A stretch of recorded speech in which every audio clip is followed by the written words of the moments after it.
I still remember the exact moment I saw my mother's name flash across my phone screen after 8 years of complete silence. My hand froze over my coffee cup that November morning. The message was short, almost casual, like we had just talked yesterday. Mike, it has been too long. Your father Dylan and I would love to have you home for Christmas. We should be a family again. Please come home, son. I read it 3 times, my heart pounding harder with each pass.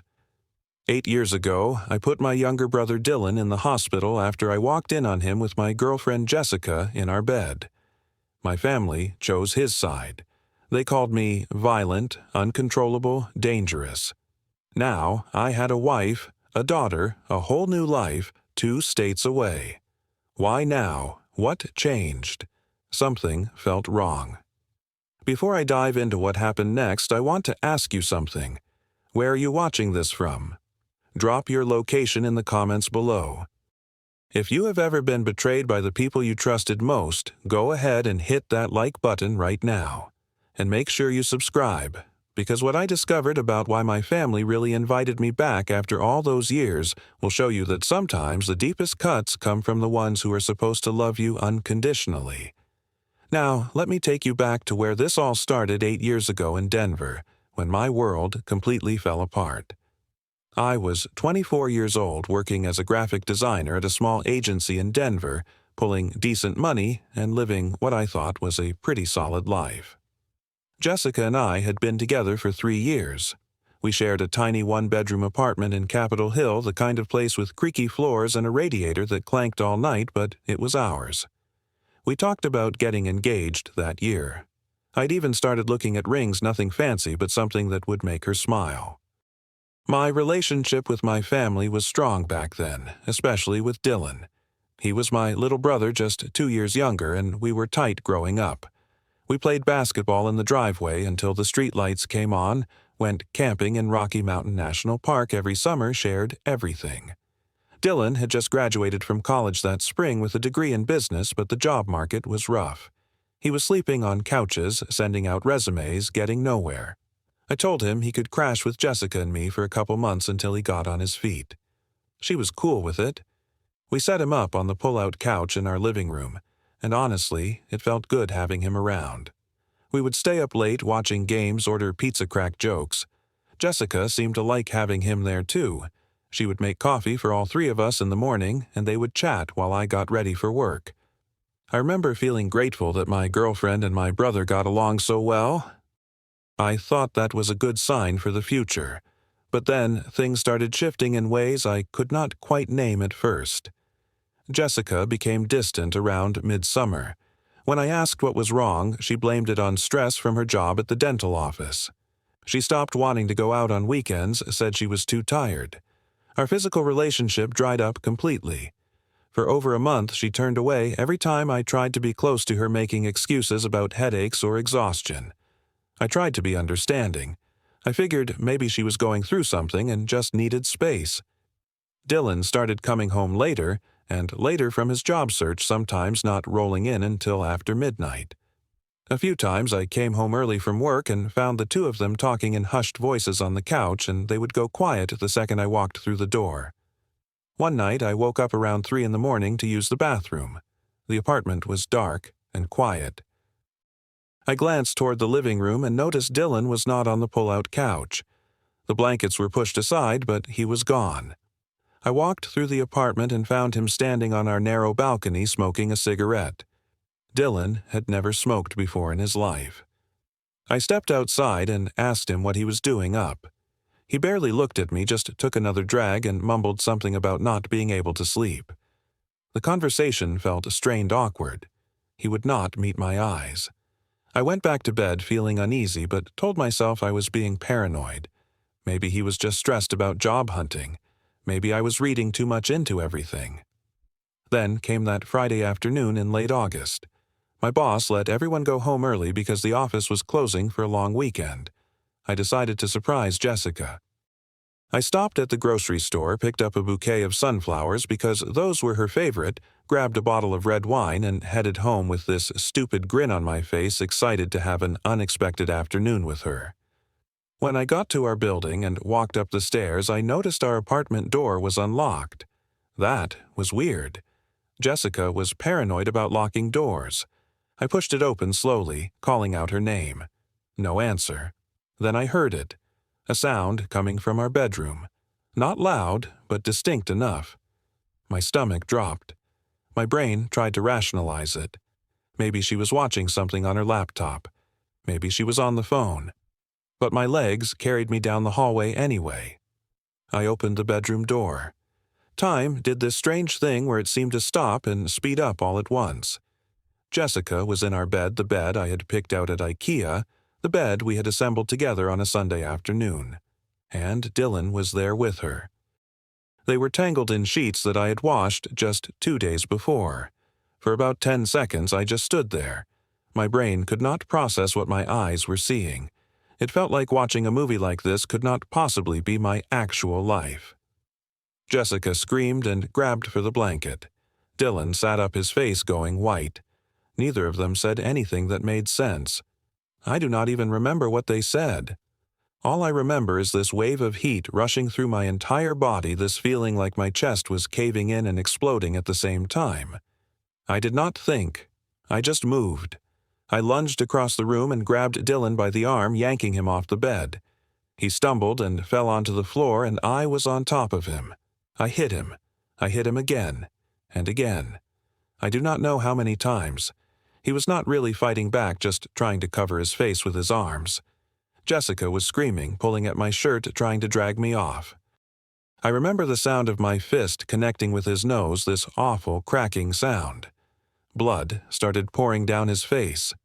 Finally, Jessica managed to pull me back hard enough that I stumbled and fell against the dresser. Dylan was curled up on the floor, blood everywhere, making these choking sounds. I stood there panting, my knuckles split and throbbing. That is when I heard pounding on the front door. Someone yelled that they were calling the cops. A neighbor had heard the shouting. The police showed up maybe 10 minutes later. By then, Dylan was sitting on the couch with a towel pressed to his face, Jessica next to him wrapped in a robe. I was standing by the window, still trying to catch my breath, still trying to understand what had just happened. The officers separated us, asked questions. Jessica told them I attacked Dylan unprovoked. Dylan, through his broken nose, said he did not want to press charges, but that I had assaulted him. I was arrested. They put handcuffs on me right there in my own apartment while Jessica watched. I spent 24 hours in a holding cell before they released me. Dylan decided not to pursue charges, probably because he knew exactly why I did what I did.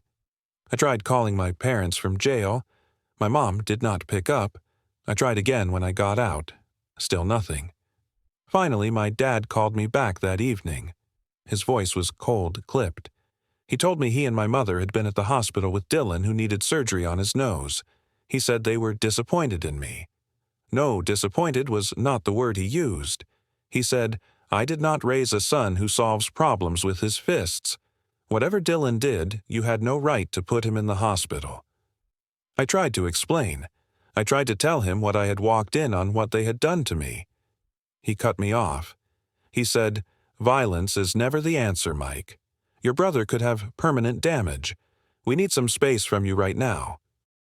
My mother called the next day. She was crying. She said Dylan's face was swollen beyond recognition, that he might have breathing problems for the rest of his life, that I had gone too far. When I tried to tell her how much they had hurt me, she said something I will never forget.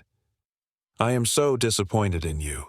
I never thought I raised a child capable of this.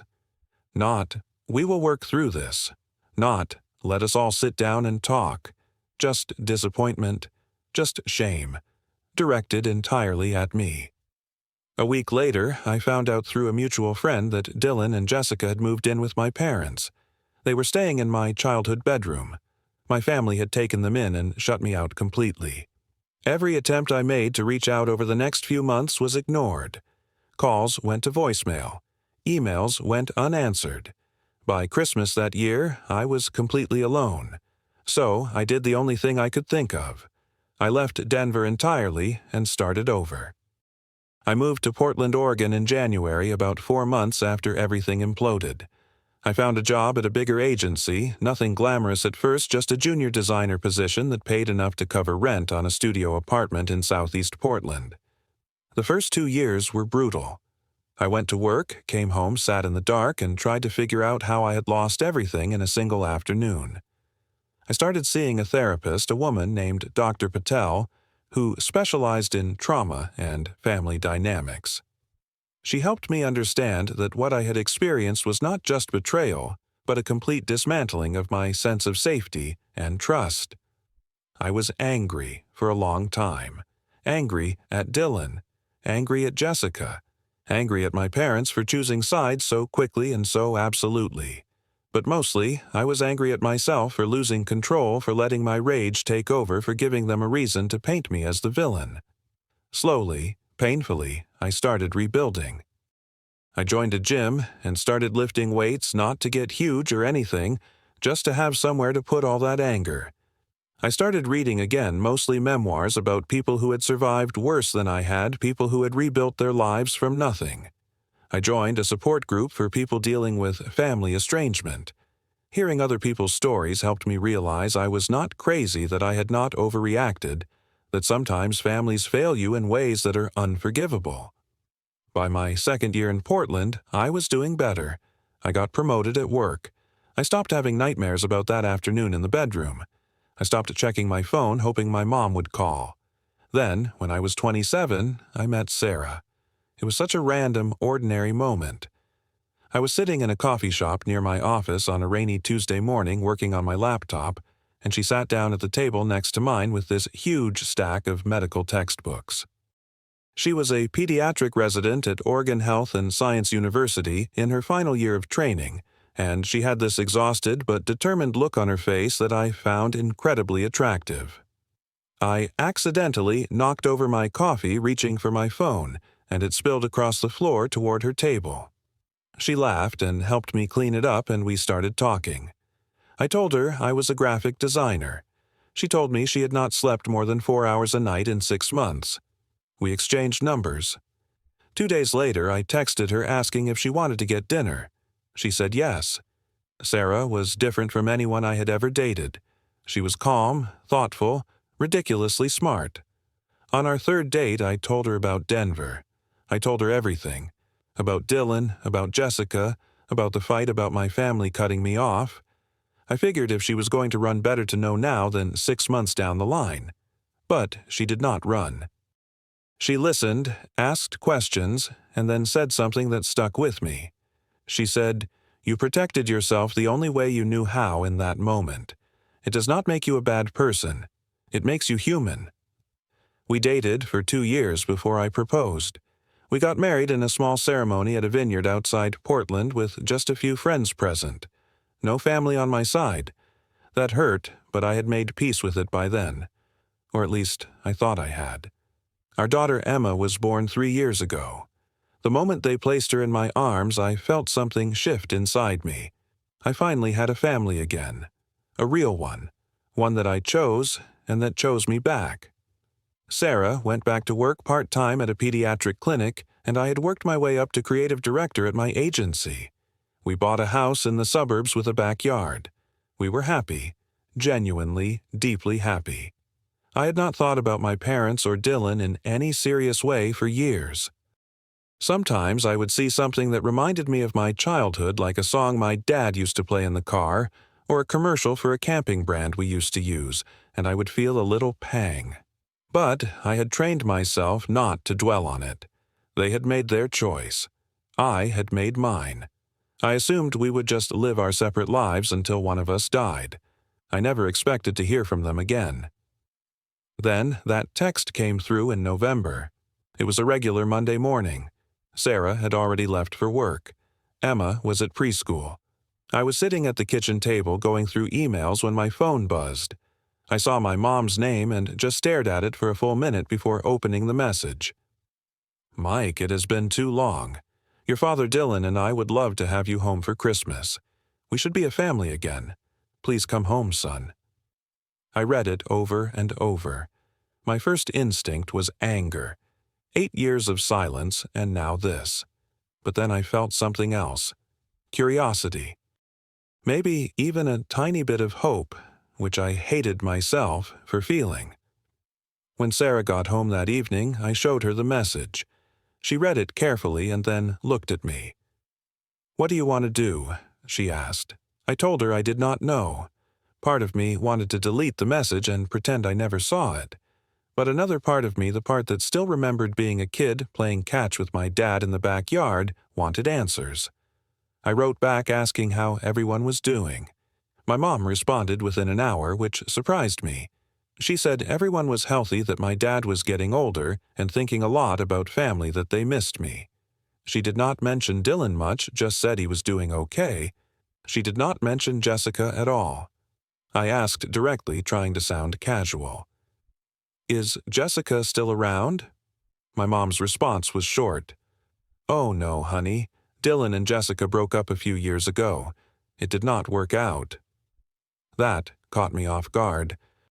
I had assumed they were still together, maybe even married by now, but I did not ask for details. Over the next week, Sarah and I talked about it every night. She said she would support whatever I decided, but she also said she thought it might be good for me to get closure, to hear what they had to say after all these years. Emma was excited when we told her she might meet her grandparents. She had seen pictures, but never met them. After a lot of back and forth, I finally told my mom we would come. I booked 3 plane tickets to Denver for December 23rd. The week leading up to the trip, I barely slept. I kept imagining different scenarios. Maybe my dad would apologize. Maybe Dylan had changed, grown up, realized what he had done. Maybe they genuinely wanted to reconnect. Sarah kept reminding me to keep my expectations low to protect myself. But it is hard not to hope when it is your family. The night before we flew out, I lay in bed staring at the ceiling, remembering things I had not thought about in years. The time Dylan broke his arm falling out of a tree and I ran 2 miles to get help. The time we drove to the mountains with my dad and got the truck stuck in mud and spent 3 hours digging it out, laughing the whole time. I wondered if Dylan ever thought about those things. I wondered if he felt guilty. We landed in Denver on a cold, gray afternoon. I rented a car and drove through streets I used to know by heart. Everything looked the same, but smaller somehow. We pulled up to my parents' house around 4 p.m. It was the same house I grew up in, a modest ranch-style place with blue shutters and a front porch that my dad had built himself. The paint was more faded now. The lawn was not as well kept. I sat in the car for a minute, gripping the steering wheel, before Sarah reached over and squeezed my hand. "We can leave any time you want," she said. I nodded, unbuckled Emma, and walked up to the front door. Before I could knock, it swung open. My mom stood there, older and smaller than I remembered, her hair almost completely gray now. She made a sound, something between a gasp and a sob, and pulled me into a hug. I stood there stiffly, not sure what to do with my arms. She smelled the same, like lavender lotion and coffee. It made my throat tight. My dad appeared behind her. He looked old. That was the first thought I had. His hair was thin, his shoulders hunched. He extended his hand for me to shake, formal and distant. No hug. We went inside. The house looked almost exactly like it had 8 years ago. Same furniture, same pictures on the walls, though I noticed all the photos of me had been taken down. Dylan was sitting on the couch in the living room. He stood up when we walked in. He had lost weight. His face looked drawn, tired. We made eye contact for a brief second, and I saw something in his expression I could not quite read. Fear, guilt, I did not know. My mom fussed over Emma, who was shy at first but warmed up quickly. We made awkward small talk. My dad asked about my job. Sarah talked about her clinic. Nobody mentioned the past. Nobody mentioned why we had not spoken in 8 years. It felt like we were all acting in a play, reading lines, pretending everything was normal. We sat down for dinner around 6. My mom had made pot roast, which used to be my favorite. The meal was tense. Long silences punctuated by forced conversation. Emma, bless her, kept things from being completely unbearable by asking questions and telling stories about preschool. After dinner, we moved to the living room. My mom brought out coffee. My dad sat in his recliner. Dylan stayed on the couch, hunched forward, elbows on his knees. I could feel it coming, whatever they had really brought me here to say. My mom kept glancing at my dad, then at Dylan, like she was waiting for someone to start. Finally, she cleared her throat. "Mike, we did not just invite you here for Christmas." My stomach tightened. I looked at Sarah. She moved closer to me on the couch. My dad jumped in, his voice flat. "Dylan needs help." I felt my jaw clench. "What kind of help?" Dylan looked up at me. His eyes were red. "I need a kidney, Mike." The words hung in the air. I stared at him. A kidney? He needed a kidney. My mom started talking fast, like she had rehearsed this. She explained that Dylan had been diagnosed with chronic kidney disease 2 years ago. It had progressed quickly. He was on dialysis 3 times a week. He had been on the transplant waiting list for almost 2 years but had not found a match. My dad and mom were both too old to donate. They had tested and been ruled out. Dylan's only real hope was a living donor, preferably a family member. They had me tested through some database thing without my knowledge, found out my blood type was a match, and realized I was probably his best shot. My mom said, "You are his only real hope, Mike. Without a transplant, the doctors say he might only have 6 months to a year." I could not speak. My brain was trying to process what I was hearing, trying to make sense of it. Sarah grabbed my hand. It was the only thing keeping me grounded. Finally, I managed to get words out. "So, you invited me here to ask me to give Dylan a kidney." It was not a question. My mom's face crumpled. "Mike, please. I know it is a lot to ask. I know we have not been in touch. But he is your brother. He is dying." My dad leaned forward. "We were wrong, Mike. I was wrong. I should not have cut you off the way I did. I know that now. But this is bigger than old grudges. This is about saving a life." I looked at Dylan. "Do you have anything to say?" He swallowed hard. "I know I messed up, Mike. What Jessica and I did was wrong. I have thought about it every day for 8 years. Have you?" I heard myself say. My voice sounded strange, distant. "Did you think about it when you moved into Mom and Dad's house with her? Did you think about it during the years you did not bother reaching out? Or are you only thinking about it now because you need something from me?" Dylan looked down. "I was hurt too, Mike. You broke my nose. I had to have surgery."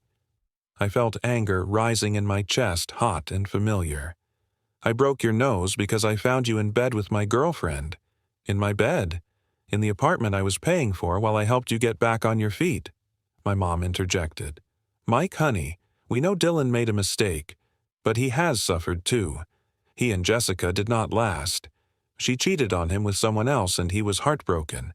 And now this disease. He has been through so much." I could not believe what I was hearing. They were still trying to make Dylan the victim. Even now. After 8 years. I stood up. Sarah stood with me. "We need to go," I said. My dad stood too. "Mike, wait. Please, just think about it. You do not have to decide right now." I turned to face him. "Do you know what I did after you all cut me off? I called Mom from jail, Dad. I was sitting in a cell, terrified, and I called her. She did not pick up. I called again when I got out. She did not pick up. I sent emails. I sent texts. Nothing. For 8 years I heard nothing from any of you. I had to rebuild my entire life from scratch. And now you want me to give up an organ for the person who destroyed everything." My mom was crying now. "Mike, please. I know we handled things badly, but you cannot let your brother die because of pride." That word pride hit me like a slap. "This is not about pride," I said, my voice shaking. "This is about the fact that you all chose him over me 8 years ago, and you are still choosing him now. You did not invite me here because you missed me. You invited me here because you need me. There is a difference." Dylan finally spoke up again, his voice weak. "Mike, I am sorry. I am really, really sorry. I should have said that a long time ago. I was a coward. I was selfish. I know that. But I am begging you. Please, I do not want to die." I looked at him, really looked at him. He did look sick, pale, thin, scared, and for a second I felt something close to pity. But then I remembered. I remembered walking into that bedroom. I remembered the phone calls that went unanswered. I remembered spending my 25th birthday alone in a new city knowing my family was celebrating without me. I turned to my parents.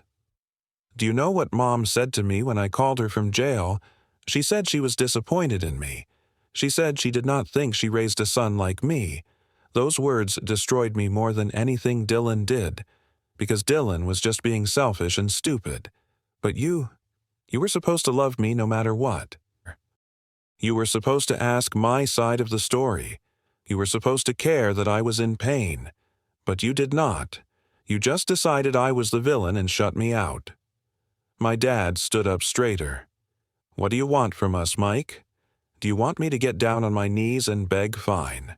I will do it. I am begging you. Please save your brother. I shook my head. I do not want you to beg. I just wanted you to see me, to acknowledge that you hurt me. But even now, even in this moment, all you care about is Dylan.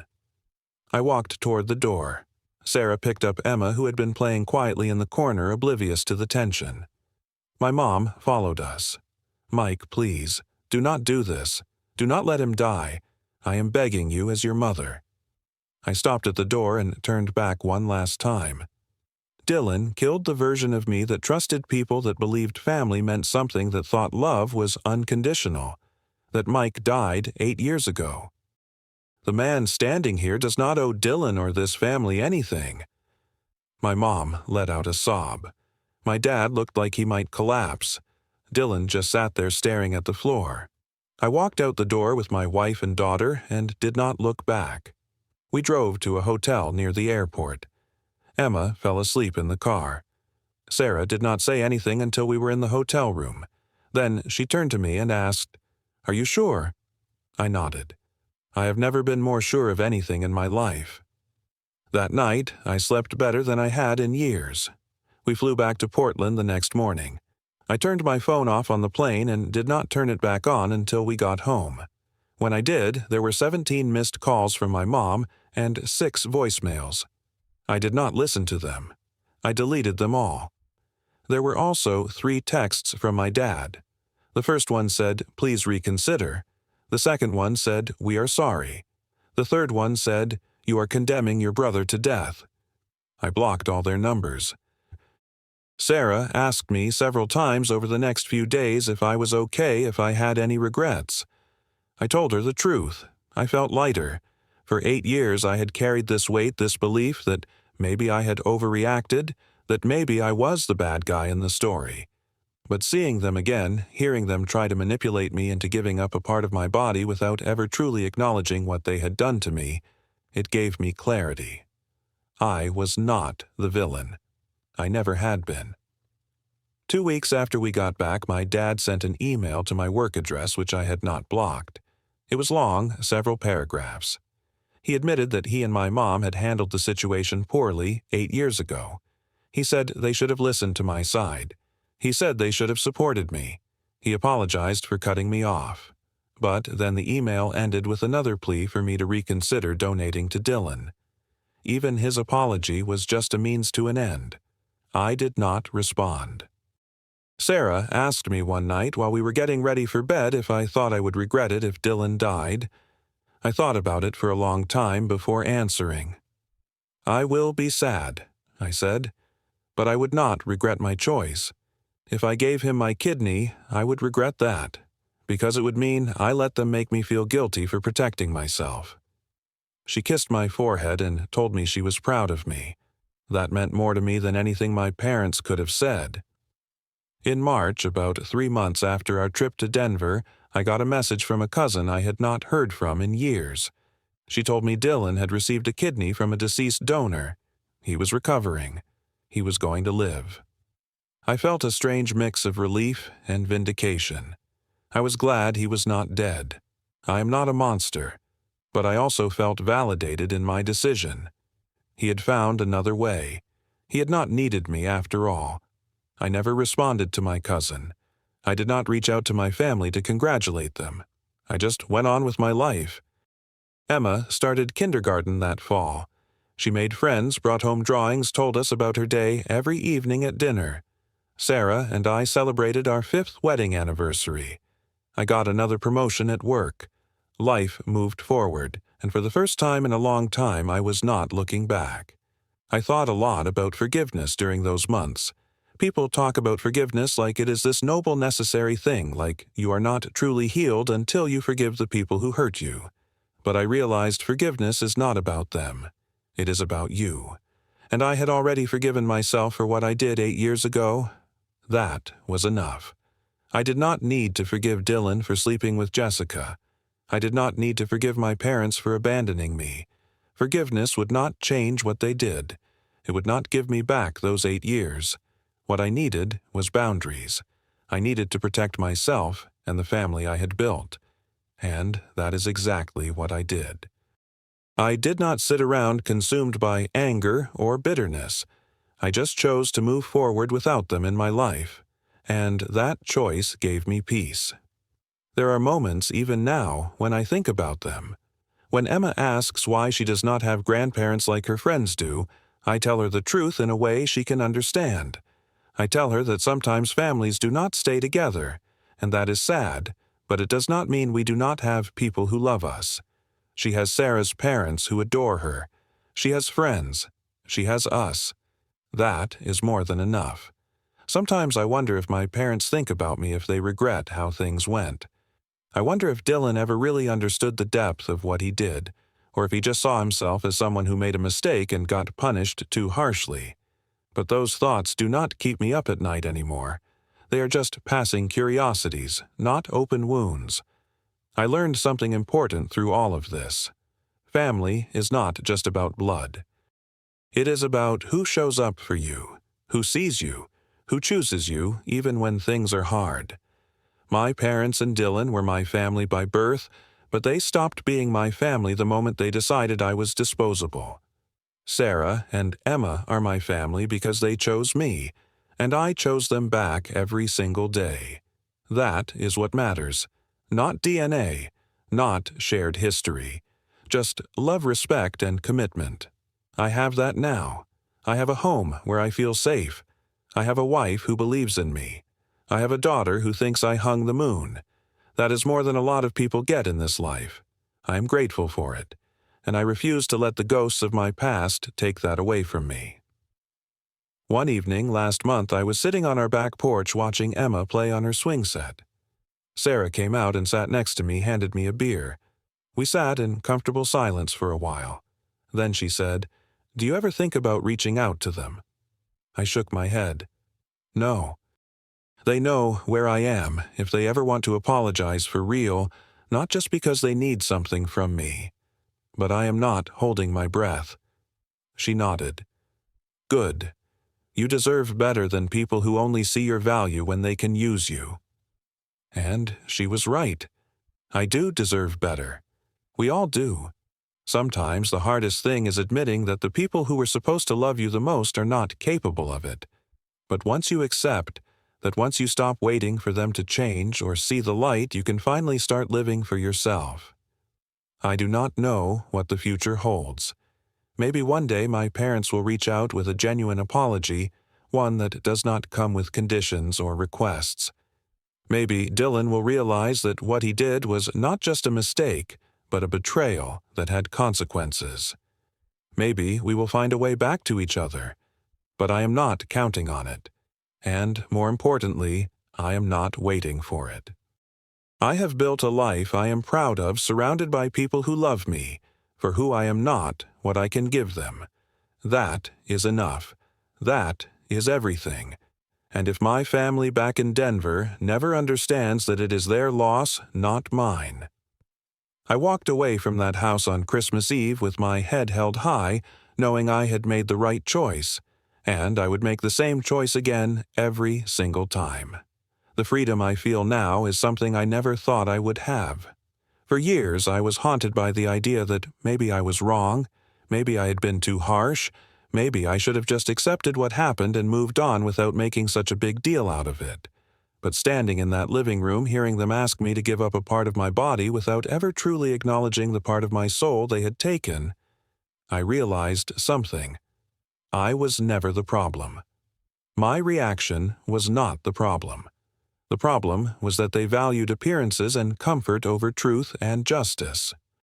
They wanted me to be the bigger person because it was easier than admitting they had failed me, and I refused to make their lives easier at the expense of my own dignity. That refusal, that boundary, that is what set me free. Sometimes the greatest act of self-love is walking away from people who do not deserve you, even if those people are your family, even if it hurts, even if the world tells you that you should forgive and forget, because you owe yourself more than that. You owe yourself peace. So here I am, 8 years and a lifetime away from that apartment in Denver. I am 32 years old.